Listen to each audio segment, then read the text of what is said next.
Matthew 7:7. Ask and you will receive. Search and you will find. Knock and the door will be opened to you. Ang ating pag-aaral, pinamagatan natin, attract blessings. Paano ba inaakit natin, lumapit sa atin ang mga pagpapala?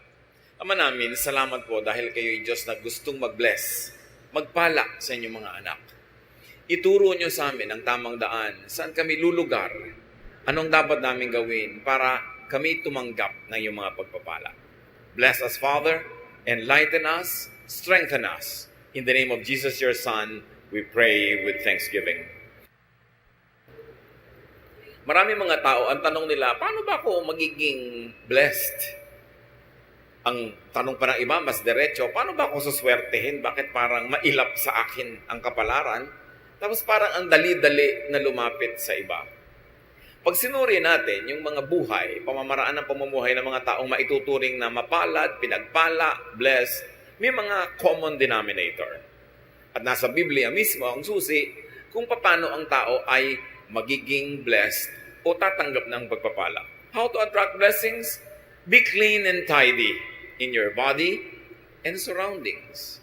Umpisang-umpisa yan. God is God of cleanliness. God is God of beauty. God is God of tidiness and cleanliness. Kung paano dapat malinis ang ating espiritu, ang kakambal kasi ng espiritu natin, katawan, the physical world, malinis din, maayos ang ating katawan, ang ating pangangatawan, at ang ating kapaligiran. It goes without saying, na kung ikay marumi at burara sa iyong kalusugan, sa iyong katawan, sa iyong kalinisan, madali ka magkasakit. At mahirap ma-bless kung may sakit. Mahina ang iyong katawan, tinatamad ka, wala kang energy, wala kang drive. So dapat namumuhay ang tao sa paraan na siya'y palayo ng palayo sa mga infection, sa mga accidents, dala ng kapabayaan at karumihan at kaguluhan ng paligid. 2 Timothy 2:21, all who cleanse themselves of the things I have mentioned will become special utensils, dedicated and useful to the honor of the house, meaning the Lord, ready for every good work. So to be ready for every good work, which is also equivalent to be ready to become an instrument and a channel of blessing, which is also the same as to be ready to be the recipient of blessing, one is to rid themselves of all those filth, all the disorderliness, and all the dirt mentioned in many, many verses in the Bible. Kaya nga ang kalinisan ng katawan, ng pamamahay, ng kapaligiran at kaayusan nito kasama sa pag-attract ng blessings. Paano ka naman dadapuan ng kapalaran kung ang gulo-gulo, ang dumi-dumi, ang baho-baho, mga kabaligtaran ng katangian ng Diyos? Another way to attract blessings is be orderly and organized, as we have already introduced. Kailangan maayos ang lahat. Ang bahay natin, alam natin kung saan nakalagay yung mga gamit natin. Sa mesa mo, sa drawer mo, alam mo kung nasa ng mga gamit. Hindi halo-halo, gulo-gulo. Kukuha ka ng damit, natusok ka na ng aspilin, natusok ka na ng gunting, napasok ka na ng kawali, kasi yung kawali mo pala, kadikit na nung ginagawaan mo, magulo. 1 Corinthians 14:40, but do everything properly and in order. That is in our spiritual life, in spiritual worship, and also in practical life. God is God of order. Hindi nagbubungguan ng mga planeta, may kanya-kanya silang speed, kanya-kanyang direksyon, kanya-kanyang tinatahak na landas. Merong order ang seasons, kahit ngayon nagkakaroon ng weather changes, may changes lang, kaya parang magulo. Pero pagka na-establish na yung change na yan, nasanay na tayo, meron na naman siyang system. May panahon ng lahat ng bagay, kaya dapat may kaayusan. 1 Corinthians 14:33, God wants everything to be done peacefully and in order. Ito man ay sa matataas na spiritual na bagay hanggang sa mga kaliit-liitang practical aspect of our life. Maayos. Merong predictability, merong system, hindi magulo. Ganyan din, kahit nagne-negosyo ka, maayos ang iyong record keeping, maayos ang iyong balancing ng iyong funds, maayos ang pakikitungo mo sa iyong mga kapwa manggagawa o manggagawa, sa iyong mga kliyente, Kasi pag magulo, hindi ka nakakapag-deliver on time, gulo-gulo ang iyong inventory, paano uunlad ang iyong negosyo? Be positive. And this is very important. Think positive. Be optimistic. Tuwing tayo'y nag-iisip ng negative, ng masama, ng nakakatakot, nakaka-discourage, tatandaan niyo mga kapatid, meron kayong option na yung kabaligtaran nun ang isipin. Na imbes na yung nakakatakot ang isipin yung kapayapaan sa pananalig sa Panginoon. Imbes na isipin mo ay yung nakaka-discourage, pwede ang isipin mo nakaka-encourage. Kung pwede mong isipin ang nakakalungkot, pwede mo ring isipin ang nakakasaya. Choice mo yan. Mark 11:24, everything you ask for in prayer will be yours if you only have faith.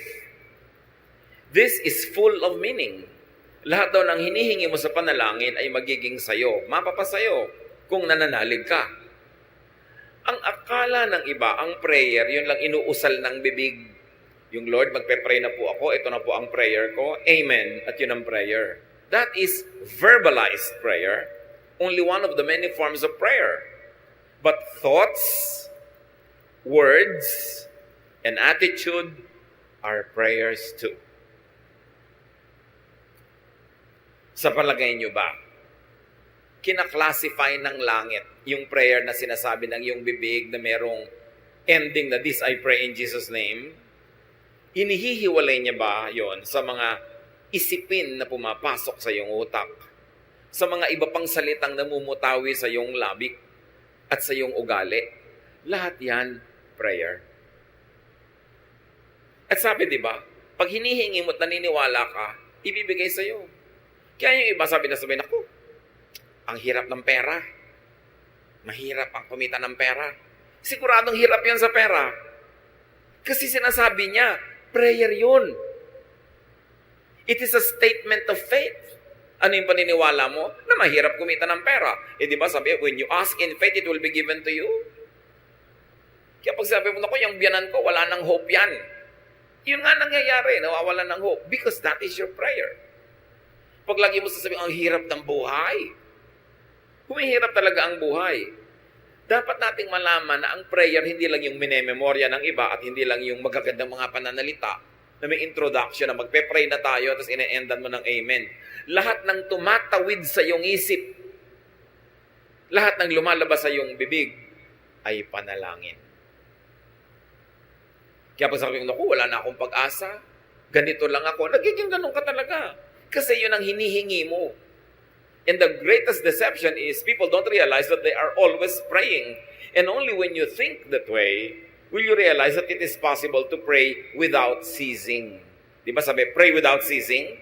Pwede ka ba namang hindi tumigil manalangin? Yes, kasi pati ang iniisip mo, panalangin. Pati ang panaginip mo, panalangin. When it crosses your mind, it registers in heaven. Because we connect with God through our thought. Paano ba tayo kumukonect sa God? Through our hands? Nakikipag-holding hands ba tayo sa Diyos? Through our lips? Through our feet? No. Through our thoughts. And what you think of, get registered in heaven. And when you believe in what you are thinking of, therefore you believe in your prayer, it is given to you. That's why watch your thoughts. Minsan, sarili mong anak, sabi mo, itong anak ko na to, bobo to eh. Prayer mo yun. It is a statement of faith. Pag sasabi mo, wala naman lalaking faithful, di ganun nga mangyayari sa husband mo sa'yo kasi sinasabi mo na eh, pinagdadasal mo na. Bantayan natin ang mga pinagsasasabi natin kasi natutupad. That is the great and mysterious power of the spoken and the unspoken word. It happens. Kasi we were created in God's image. At pag ang Diyos inisip niya at sinabi niya, nangyayari. Pag sinabi niyang, let there be light, nagkakalight. Pag sinabi niyang, let waters and the earth separate, nangyayari. We were created in God's image. May kapangyarihan ang ating salita.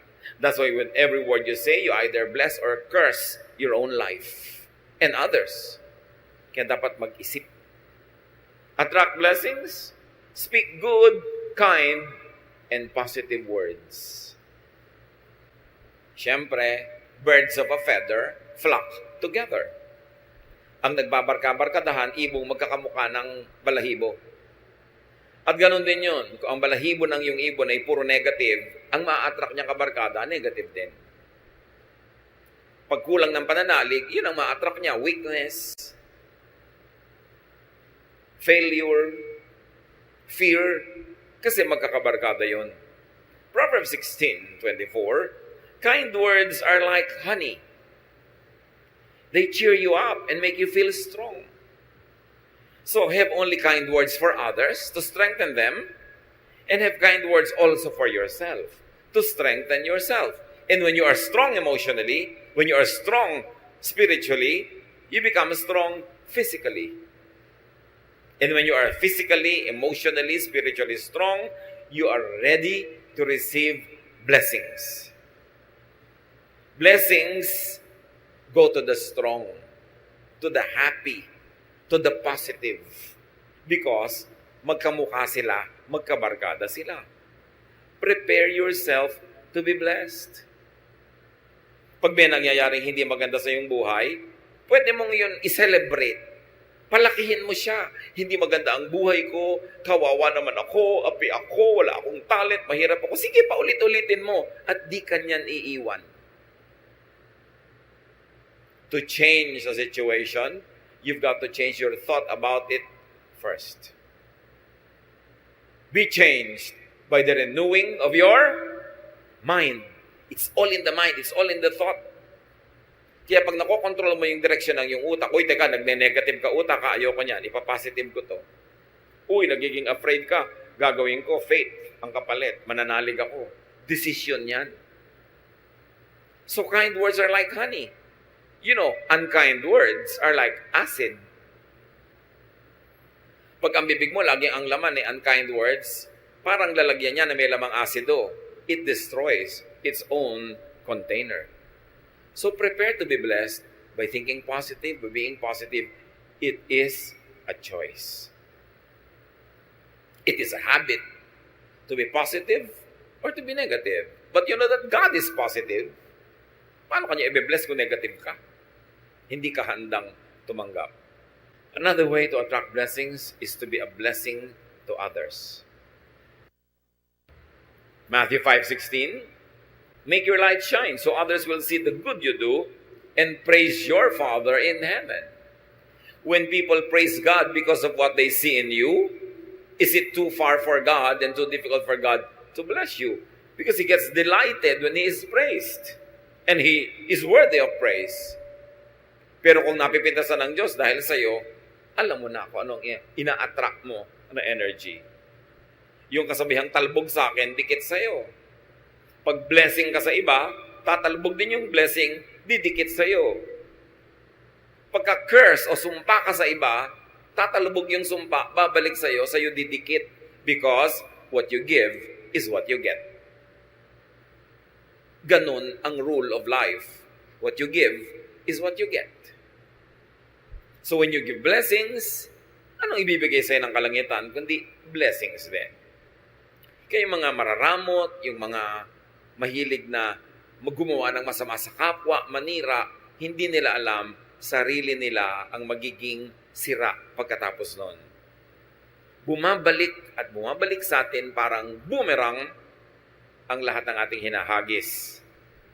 Kaya kung dumudura ka sa langit, sa mukha mo rin lalaglag ang iyong dura. Pagka nang aapi ka ng kapwa, may balik yon. Pag naninira ka, gumagawa ka ng masama, may balik yon. Kaya nakikita nyo most of the time, yung mga chismosa, hirap sa buhay. At kung hindi man sila nahihirapan ngayon, baka bukas pa. Pero kadalasan, isipin nyo lahat ng chismosa ang kilala nyo sa buhay nyo. Mga hirap sa buhay. Kasi negative. Kasi laging naninira. You attract blessings, give. Be a giver of good things. Be generous with what you give. Proverbs 11:25, be generous and you will be prosperous. Help others and you will be helped. Napakadali namang maintindihan.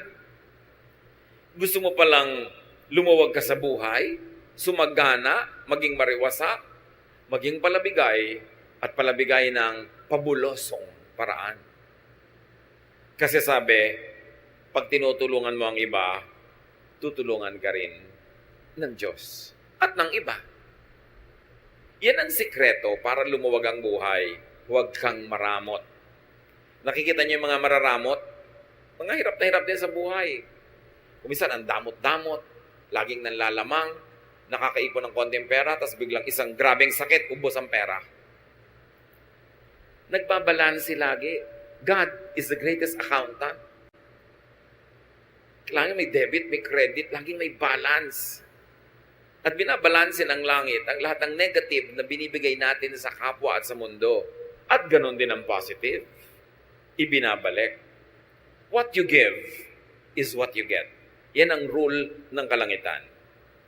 And you keep what you give away. Parang baligtad. Pero ganon talaga. You lose what you are trying to selfishly keep for yourself. But what you try to give comes back to you. And even if it doesn't come back to you the moment you give it, the mere fact na may ibinigay ka, ibig sabihin na una ka nang tumanggap.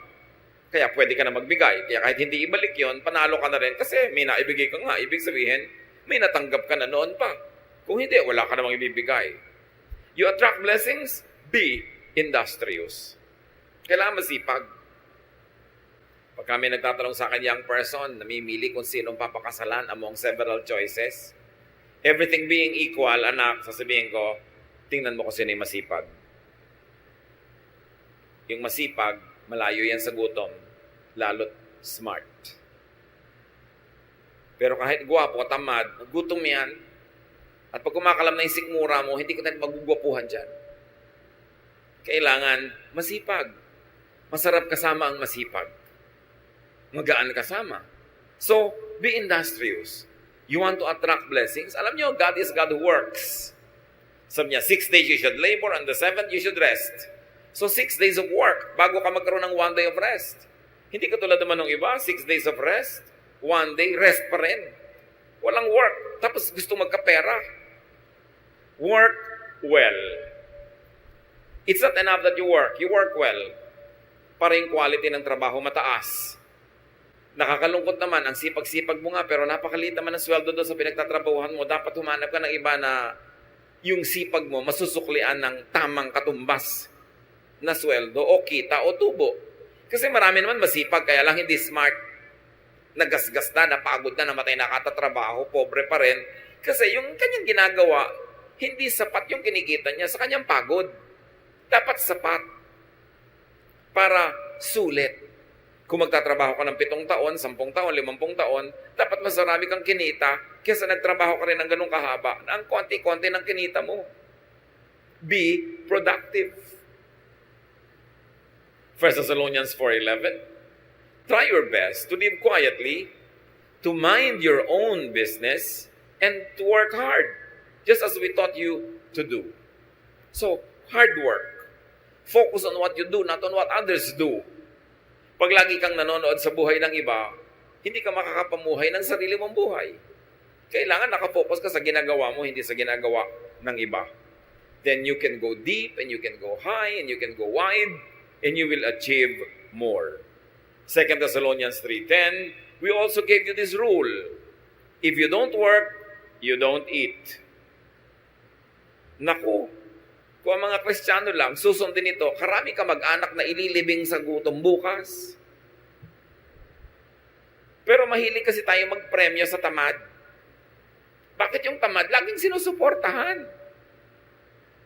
Tapos yung masipag, ang pinaparusahan, sa kanya ipinapasan ang lahat ng gastusin ng mga tamad. Ito ang turo sa Biblia. Hindi ka nagtatrabaho, die. Mamatay ka sa gutom. Liban nila ikay sobrang tanda na, sobrang bata pa, o sobrang may sakit. But if you're able-bodied, you should feed yourself at least. Hindi mo dapat inaasa sa iba ang kakainin mo. Dito naman sa atin, may isang nagtatrabaho, may 5 kapatid na humihingi. Kaya aga-agang magbubuntis, mag-aanak, ang gatas ngayon hihingin na uli sa ating nagtatrabaho, sa kuya. Yun namang nanay, iiyak-iyak doon sa kapatid, ang kapatid mo, huwag mong babayaan. Bakit laging tamad na kapatid ko lagi ang abogado ninyo sa akin? Di na kayo sa akin naawa. Diba? May mga ganong magulang naman. Kung sino yung masipag, pinarurusahan. Yung tamad, pinapremyuhan. Hindi yun biblical. Pag nakaranas siyang magutom at kumalaman si Kura, magtatrabaho. 50 years old na, humihingi pa ng pang-load.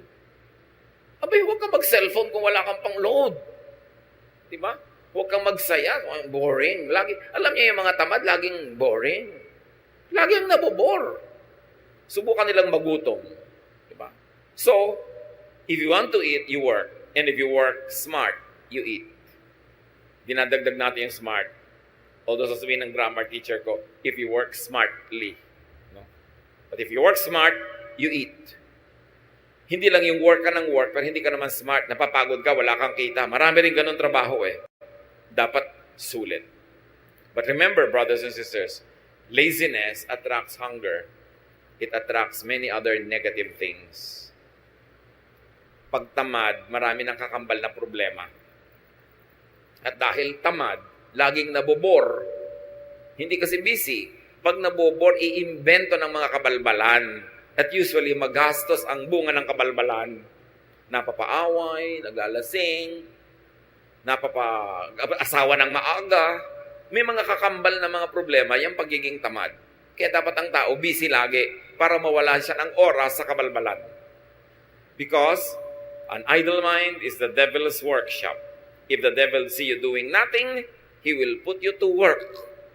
And definitely, ang magagawa mo, pampagulo ng buhay. Attract blessings, be appreciative. Be thankful, be grateful. Kasali yan. Because thankfulness, gratitude, appreciation is the path of blessings. Kung baga ang ilog, merong dinadaanan niya na landas. May ruta yan, di ba? Ang gano'n din ang blessing, may ruta yan. Ang dadaanan niyan, yung mga pangpang ay thankful, orderly, beautiful, grateful, positive, productive. Doon dadaan ng ilog yung agos ng pagpapala. Pag ikaw hindi ka appreciative, hindi ka mapagpapala. Yung binigyan ka, tapos nagrereklamo ka, ba't ito lang? Sa susunod, di ka na mabibigyan. Pinautang ka, dapat ang appreciation mo is magbayad ka na maaga, mabilis. At kung pwede, dagdagan mo pa ng kung ano mang interest in cash or in kind. Para mamaya, uutang ka na naman, nagmamadaling pa utangin ka. Pero kung hindi ka nagbabayad, hindi ka na makakautang uli. Mawawala na ang kanang credit, liliit ang mundo mo, natatanggal lang yung blessing. Ang mga nagbibigay, nagreregalo, nagpaparaya, siyempre, inaasahan din naman nun, magpapasalamat ka. At pagka hindi ka nagpasalamat, kahit hindi nila sabihin, dinaramdam din nila. At sa susunod, tatama rin na sila na tumulong sa'yo. Dapat appreciative. Nagpapasalamat lagi. Merong isang asawa, niregaluhan ng husband ng isang blouse. Pagbukas ng bag ng regalo, ang sabi agad, ay, hindi naman ganyan ang color na gusto ko. Sabi ng husband, lamunin mo para mawala yung kulay na ayaw mo. Dahil binigyan na nga, nagre-reklamo pa. May mga ganun, bibigyan mo ang hahanapin, kapintasan, reklamo, etc., etc. Pasalamat ka, binigyan ka ng blouse. Pasalamat ka, binigyan ka ng ganito, ng ganun. Hindi yung magre-reklamo ka pa. Si Jesus, may pinagaling siyang 10 ketongin. Nung naggalingan, nagtakbuhan na pa uwi yung Siyam. Isa lang yung nakaalala, ay, nag-about face at nagpasalamat kay Jesus. Luke 17 to 19, Jesus asked, weren't 10 men healed? Where are the other 9? Why was this foreigner the only one who came back to thank God? Then Jesus told the man, you may get up and go. Your faith has made you well. Sa 10 pinagaling, isa lang yung na-affirm, na-confirm, at na-cement yung kanyang paggaling. Yung Siyam, hindi natin alam kung bumalik ulit yung ketong nila. Pero isa lang ang in-affirm ni Lord. Kasi isa lang yung nagpasalamat. Mapagpasalamat tayo dapat. Pagka ikay nakakatanggap, bigay ka agad. Sa nagbigay sa'yo o sa ibang nangangailangan, ganun ang pagpapasalamat. Hindi susuluhin mo lang. At magpapahayag ka talaga ng thanksgiving. Gano'ng karami pa ngayon ang nagpapadala ng thank you card, kahit sa text. Hindi yung pagka nabigyan ka na, nakalimot ka na. Pagka masaya, nakakalimot, pag lang malungkot, nakakaalala. Ang mangyayari, masisira ang papel mo. Hindi ka na kakatuwaan ng iyong kapwa. And we all need help to succeed. We need help in the beginning and in the end. But people help only those that they like. So pag nadala sa'yo, hindi ka appreciative, hindi ka nagpapasalamat, wala man lang mahita at mapala sa'yo sa kagagawa sa'yo ng mabuti, mauubos ang gumagawa sa'yo ng mabuti, lilit ang iyong mundo at mawawala ang iyong mga blessing.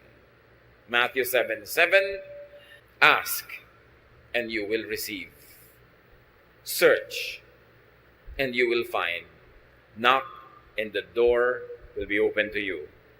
But remember, you ask, seek, and knock with your thoughts, with your words, with your actions.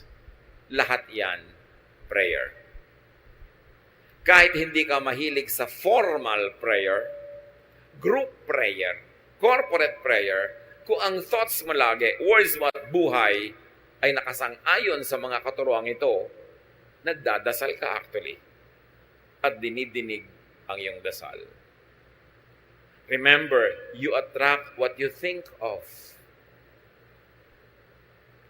Pag ayaw mo, huwag mong isipin. Kasi oras inisip mo na, pupuntahan ka niya. Ayaw mong matakot, huwag kang mag-isip ng nakakatakot. Huwag kang manood ng nakakatakot. Huwag kang makinig ng nakakatakot. Kasi oras na pinapasok mo yan sa utak mo, hindi ka na niya lulubayan, lagi ka niyang tatakutin. Pagka ayaw mong ma-discourage, huwag ka makipagkwentuhan sa nakaka-discourage na tao. Kung ayaw mong makaladkad ka sa mga gulo at chismis, huwag kang makipag-usap sa mahilig sa chismis. You attract what you think of. Kaya yung lagi mo iniisip, may sakit ka, natatakot ka, mamaya may sakit ka na nga. Isipin mong malusog ka. Because ang iniisip is a declaration of faith. And when you believe in it, it will happen. Ganun ka-powerful ang ating mind. Kasi mind of all our body parts, mind is the throne of God. Doon talaga nakatira ang Diyos. At yun ang inaagaw ni Satanas, yung mind mo rin. Gusto niyang tumira din siya doon, para yung mga isipin niya, ang pumasok sa isip mo, yung mga pananakot niya, yung mga panggigipit niya, pagpapahirap niya, pag-aakit niya, utak ang pinag-aagawan. Kaya dapat iloklok natin sa ating utak ang Diyos. Hindi si Satan. Hindi mga negative, hindi mga nakakatakot, hindi mga nakakasira ng loob. You attract what you think of, you attract what you say. Watch your language. What you say will come true. And you attract what you do. Iyan ang mga prayer. Luke 6:38, give, and it will be given to you. A good measure, pressed down, shaken together, and running over, will be poured into your lap. For with the measure you use, it will be measured to you. Kung anong ibinibigay mo, yun ang tatanggapin mo. Kung paano ka magbigay, ganun ka rin paano tatanggap. So give, and you will receive. Be a blessing, and you will be blessed. Dear Lord, we thank you for these reminders. Salamat sa mga paalala nyo na hindi naman mahiwaga para mabless. Itinuro nyo sa inyong salita kung paano kami mabibless. Buksan nyo po ang aming isip. At sa mga alam na namin, turuan mo kami maging masunurin, that we do not resist your word when we hear it. That today as we hear your word, we do not harden our hearts as in rebellion, kundi maging teachable kami. And we should be willing to change our ways, to change from negative to positive, from ungrateful to grateful, from unloving to loving, from unhappy to happy. Teach us, Lord, to pattern our thoughts after the thoughts of your Son, Jesus. madisiplina namin ang aming isip at ang aming bibig, at tumindig kami lumugar kung saan dumadaan ang agos ng iyong pagpapala. Pagbulay-bulayan natin ang mga ito, mga kapatid, kung paano i-apply sa ating personal life. Meditate on it for a minute. Think about what this message is telling us and decide to heed the word of truth, truth that liberates and empowers. Be alone with the Lord in silent reflection.